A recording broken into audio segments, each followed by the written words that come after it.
Hello everyone. Welcome back to my YouTube channel exam express. कैसे हैं आप लोग? होपफुली बहुत बढ़िया होंगे। जॉब अपडेट की सीरीज़ में आज फिर हम आपके लिए लेकर आए हैं एक नई रिक्रूटमेंट के बारे में, जो कि एनसीईआरटी की तरफ से हमें रिक्रूटमेंट देखने को मिल रही है। अब बेसिकली एनसीईआरटी है क्या? National capital region transport corporation limited. ये भी गवर्नमेंट्स ऑफ इंडिया की एक इंटरप्राइजेस है, जिसके लिए इसमें रिक्रूटमेंट्स देखने को मिल रही है, जो कि डायरेक्ट रिक्रूटमेंट है। क्या है? डायरेक्ट रिक्रूटमेंट है। तो इसमें date of commencement of online registration या सबमिशन ऑफ एप्लीकेशन की डेट की हम बात करते हैं तो 24/3/2025 से एप्लीकेशन जो है फिल होना स्टार्ट हो चुके हैं। और लास्ट डेट की बात करें हम 24/4/2025, इसकी जो है वो लास्ट डेट होने वाली है। और टेंटेटिव डेट की अगर हम बात करते हैं सीबीटी एग्जाम की, तो वो मई 2025 में हमें देखने को मिलेगी। तो थोड़ा सा अभी हम एनसीईआरटी के बारे में समझ लेते हैं। एक क्या है, ये ज्वाइंट वेंचर है गवर्नमेंट्स ऑफ इंडिया का, जो कि पार्टिसिपेट करता है state governments of Delhi, Haryana, Rajasthan and UP under the administrative controls of the Ministry of Housing and Urban Affairs in the mandated for implementing the Namo Bharat project in the National Capital Region, ensuring a balanced and sustainable urban development through better connectivity and access। तो ये काफ़ी ज़्यादा अच्छा काम करती है और basically सबसे ज़्यादा इसका जो फोकस्ड है वो नमो भारत प्रोजेक्ट को लेकर ही है, सबसे ज़्यादा फोकस जो है। और इनका मोटो भी है गति से प्रगति, गति से प्रगति मोटो पर ये वर्क कर रहे हैं। और इसी के साथ अगर हम भी गति से प्रगति पे है ना, मतलब इम्प्लीमेंट करना चाहते हैं, तो हम भी इस फॉर्म को फिल करके तैयारी करके एग्ज़ाम निकाल के अच्छी प्रगति कर सकते हैं। तो चलिए हम जॉब के बारे में बात करते हैं। जो पोस्ट हमें देखने को मिल रही है, पहली पोस्ट हमें देखने को मिल रही है जूनियर इंजीनियर की, जो इलेक्ट्रिकल इंजीनियर के लिए है। सैलरी की बात कर लेते हैं हम, 22,800 रुपये से लेकर 75,850 रुपये बेसिक पे हमें देखने को मिलने वाला है। इसमें अनरिजर्व कैटेगरी के लिए 8 वैकेंसी, ईडब्ल्यूएस कैटेगरी के लिए 1 वैकेंसी, ओबीसी के लिए 4, एससी के लिए 2 और एसटी के लिए 1 वैकेंसी। टोटल वैकेंसी के लिए बात करता हूं, जूनियर इंजीनियर इलेक्ट्रिकल के लिए 16 वैकेंसी हमें देखने को मिल रही है। सेम वही मैं दूसरी पोस्ट की बात करता हूं, जूनियर इंजीनियर इलेक्ट्रॉनिक्स के लिए। सैलरी यहां पर भी सेम है, नंबर ऑफ वैकेंसी भी सेम है और ऑलमोस्ट सारी पोस्ट जो है यहां पर सेम देखने को मिल रही है। नेक्स्ट पोस्ट की हम बात करते हैं, जूनियर इंजीनियर मैकेनिकल के लिए। यहाँ पर भी सैलरी सेम है, टोटल नंबर ऑफ वैकेंसी 3 देखने को मिल रही है, जो कि सारी की सारी वैकेंसी अनरिजर्व कैटेगरी के लिए है। नेक्स्ट पोस्ट की बात करते हैं, जूनियर इंजीनियर सिविल के लिए, जिसका पोस्ट कोड है 4। इसकी सैलरी भी सेम है और यहाँ पर सिर्फ और सिर्फ एक पोस्ट है, वो भी अनरिजर्व कैटेगरी के लिए। नेक्स्ट पोस्ट की बात करते हैं, प्रोग्रामिंग एसोसिएट के लिए।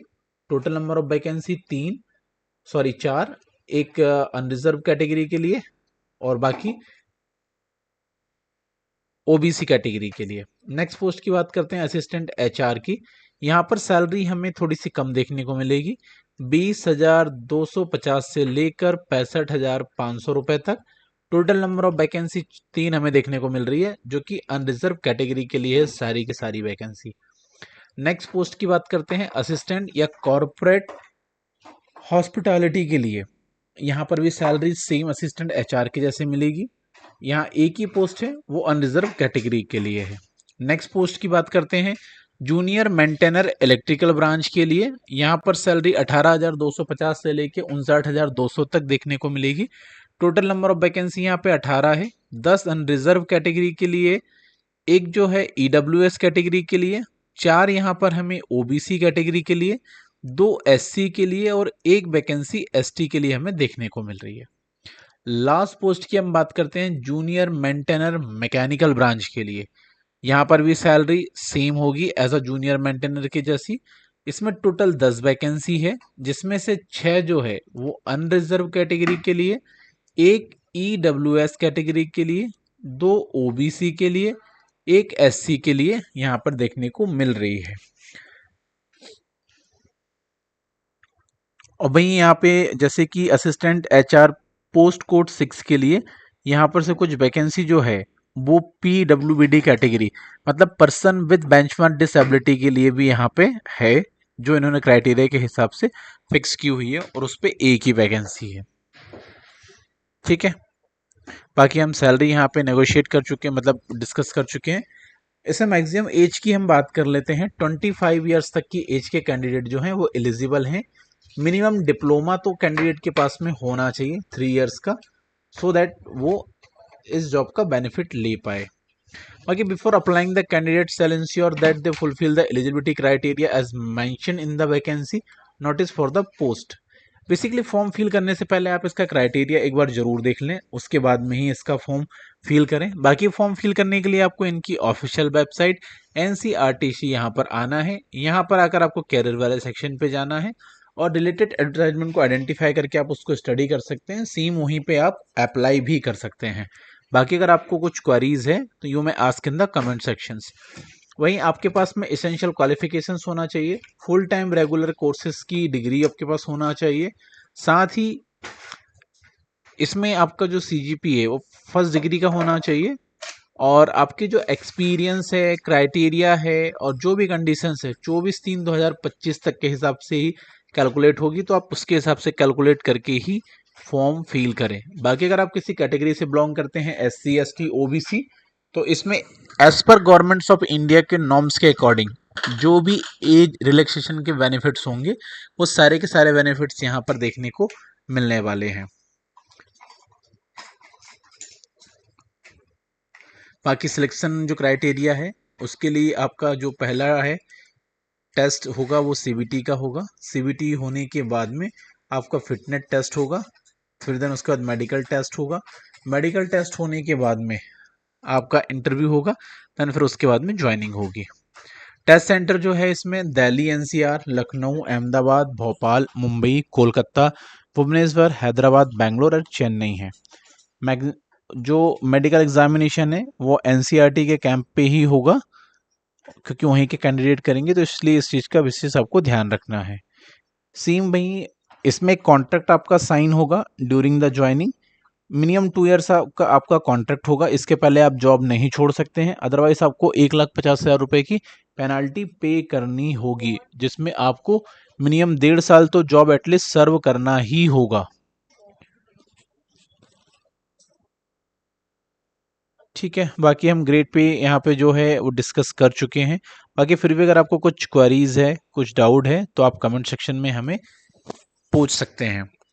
बाकी हम इसमें एप्लीकेशन फीस की अगर हम बात करते हैं, तो जो अनरिजर्व कैटेगरी के कैंडिडेट हैं, OBC और EWS कैटेगरी में, इन तीनों कैटेगरी में जो भी कैंडिडेट आते हैं उनको 1,000 रुपीज़ एप्लीकेशन फीस पे करनी होगी, प्लस 18% GST देना होगा। वहीं साथ में अगर SC ST या PWBD कैटेगरी के कैंडिडेट्स आते हैं तो उनके लिए free of cost form fill कर सकते हैं, उनको एप्लीकेशन का कोई चार्ज देने की ज़रूरत नहीं है। बाकी अप्लाई कैसे करना है वो मैं आपको पहले ही बता चुका हूँ, बाकी फिर भी आप चाहें तो हमसे कमेंट बॉक्स में पूछ सकते हैं, अगेन फिर हम आपको बता देंगे। बाकी यहाँ पे कुछ जो यहाँ पे फोटो से रिलेटेड, सिग्नेचर से रिलेटेड इंस्ट्रक्शन दिए हुए हैं वो आपको फॉलो करने हैं, उसके बाद में ही आप क्या अप्लाई कर पाएंगे। बाकी हाँ, ये certificates regarding the physical limitations in examination to write, ये आपको इसको फिल करके देना होगा, इसमें सील साइन होंगे मेडिकल ऑफिसर्स के, उसके बाद में फॉर्म आपका क्या अप्लाई हो पाएगा। बाकी आप ऑल इंडिया लेवल की सभी तरीके की जॉब अपडेट के लिए हमारे यूट्यूब चैनल एग्जाम एक्सप्रेस को आप क्या सब्सक्राइब कर सकते हैं, और साथ ही बेल आइकॉन आप दबाना ना भूलें, सो दैट क्या है आपको सभी तरीके की job updates time two times मिलती रहे। बाकी होपफुली आज की वीडियो आपके लिए बहुत ही ज़्यादा इन्फॉर्मेटिव होगी। हम आगे भी आपके लिए इसी तरीके की और भी वीडियोस लेके आते रहेंगे, तो आप इस वीडियो को लाइक करना बिल्कुल ना भूलें।